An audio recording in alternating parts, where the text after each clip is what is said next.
안녕하세요. 김성길 목사와 함께하는 사람 이야기 제2단원의 G7 과정입니다. 이제 이 시간부터는 15-1회가 되겠습니다. 자, 15장은 이제 이 자유라고 하는 이 책의 억압에서 자유하기, 이 자유라고 하는 책의 마지막 총정리가 되겠습니다. 자, 15-1 자유와 책임. 자, 15장은 자유와 책임에 대해서 이야기를 나누려고 합니다. 자, 먼저 참된 자유가 가지고 있어야 할 요소들. 자유는 행복하고 좋은 것입니다. 나의 자유를 누리고 상대방의 자유를 얻게 해주는 것이 행복과 성공의 비결이죠. 그러나 자유를 추구할 때 반드시 기억해야 할 것은 책임감이죠. 자유에 대한 책임감입니다. 책임감이 없는 자유는 자유가 아니라 방종이고 방임이고 방탕이죠. 어떤 사람들은 방종을 자기의 자유라고 말합니다. 못된 짓을 하면서도 이건 내 자유야 라고 이야기를 하죠. 이것은 자유가 아닙니다. 이런 자유는 자신을 해치고 다른 사람의 자유를 침해하고 사회를 혼란시키는 범죄 행위죠. 그래서 이런 사람들은 이제 벌을 받게 되고 또 감옥에 갇히기도 하고 그렇습니다. 이건 자유가 아니에요. 모든 것이 올바른 자유가 될 수 없는 거죠. 자, 고린도서 10장 23절에는 모든 것이 가하나 모든 것이 유익한 것은 아니요. 모든 것이 가하나 모든 것이 덕을 세우는 것은 아니라고 말합니다. 모든 것이 다 자유라고 할 수는 없는 거예요. 자유라는 것은 하나님 안에서 그분이 세우신 질서 안에서 이루어져야 하는 겁니다. 하나님이 정하신 것, 하나님의 틀, 하나님을 딱 벗어나는 순간부터 이거는 자유가 아니고 이거는 죄가 되는 거죠. 그래서 우리가 죄를 자유라고 우기거나 죄를 자유라고 강조하고 자기 멋대로 행동하는 것은 이것은 자유가 아닙니다. 그래서 구속을 시키는 거죠. 네. 자, 이 시간에는 올바른 자유를 누리기 위해서는 자유에 대한 책임감도 따르게 된다는 것을 우리가 기억을 해야 되겠습니다. 자, 여기 보면은 참된 자유는 이 5가지의 요소가 있다. 이게 진정한 자유다 하는 것을 말씀하고 있어요. 자, 우선 첫째는 사람들이 자기 자유라고 하지만 자유가 아닌 것들이 많이 있죠. 사람들은 자기 멋대로 사는 것을 자유처럼 생각을 합니다. 그러나 죄를 따라 사는 것은 자유가 아니라 자신을 방탕과 타락에 구속시키는 일이죠. 죄성을 따라가는 것은 자유가 아닙니다.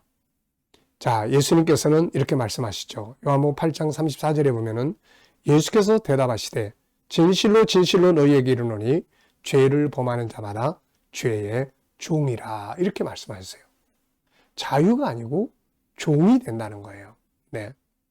누가복음 15장을 보면 탕자의 이야기가 나오죠. 탕자는 아버지의 재산 중 자기 몫을 받아가지고 가서 방탕한 삶을 살았습니다. 옆에서 누가 왜 그렇게 사느냐고 물을 때 이 사람은 분명히 이렇게 대답했을 거예요. 내 돈 갖고 내 마음대로 사는데 네가 무슨 상관이야? 이렇게 이야기를 했을 거예요. 많은 사람들이 이렇게 말하면서 살고 있습니다. 내 집에서 내 돈 가지고 사서 담배 피우는데 네가 무슨 상관이야? 내 것 가지고 내 마음대로 살 자유도 없냐? 내 자식인데 내가 내 마음대로 양육하고 하는 거지 네가 무슨 상관이야? 자, 이건 자유가 아니죠. 자기를 해치고 다른 사람을 해하는 것이 어떻게 자유가 될 수 있습니까? 사무엘상 2장을 보면 엘리 제사장의 뒤를 이은 아들들의 이야기가 나옵니다. 이들은 성막 안에서 일하는 여인들에게 음행하고 하나님의 재물을 착복합니다. 그들은 자기들의 자유를 이렇게 사용을 했죠.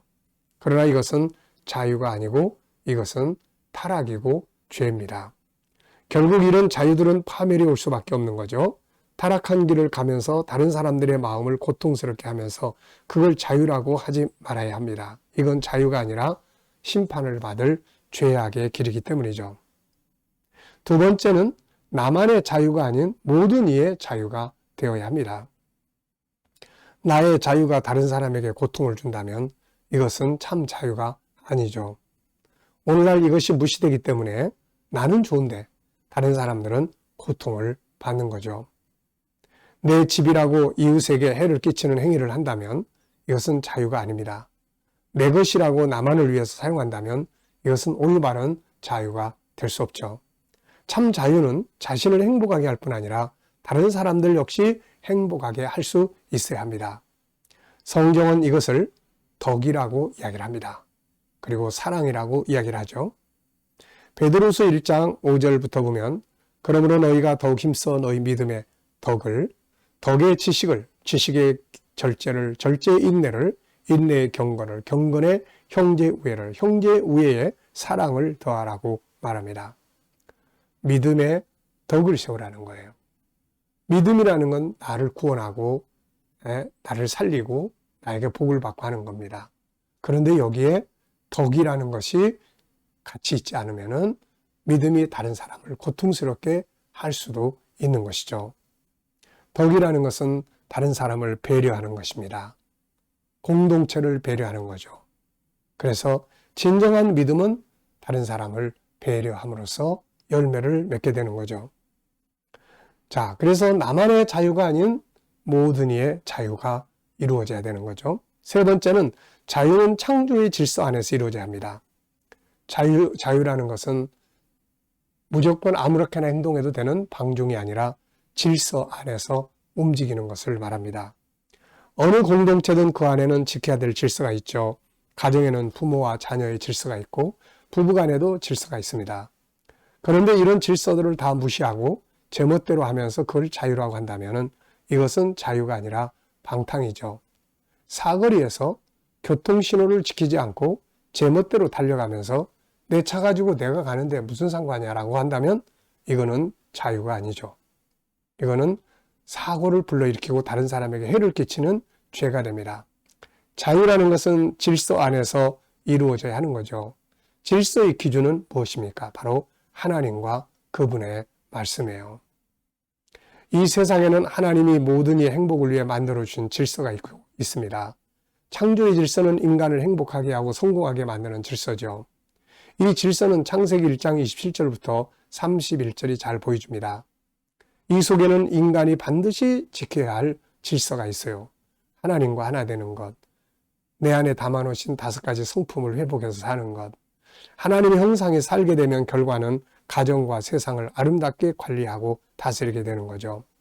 그 결과로 아름다운 열매를 누리게 됩니다.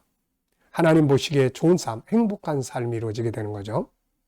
이 질서를 세상의 사람들은 이렇게 말합니다. 수신제가 치국평천하 이렇게 말하죠. 이 질서 안에서 자유를 사용해야 합니다. 이것을 파괴하는 것은 자유가 아니라 범죄죠. 이 기본적인 질서를 중심으로 하나님은 구체적인 많은 법을 주셨죠. 그리고 이 법이 행복과 성공을 만드는 길이라고 말씀하신 겁니다. 신명기 10장 13절에는 오늘 내가 너희의 행복을 위해서 너희에게 주는 여호와의 명령과 규례를 지키라고 말씀합니다. 신명기 28장 1절 2절에는 너희가 내 말을 듣고 지키면 나가도 들어가도 복을 받게 되리라고 하셨죠.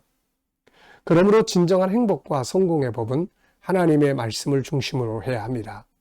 하나님을 떠나서 하나님의 법을 벗어나서 인간들이 자신들의 쾌락과 향락을 위해 만든 법을 자유라고 한다면 이것은 자유가 아니고 죄가 되는 거죠.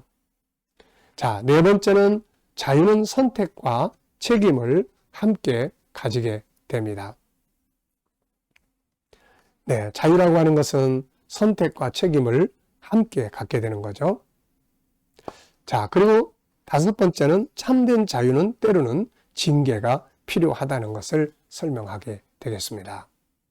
자, 자유라고 하는 것은 그냥 무조건 내 멋대로 행동하는 게 아니에요.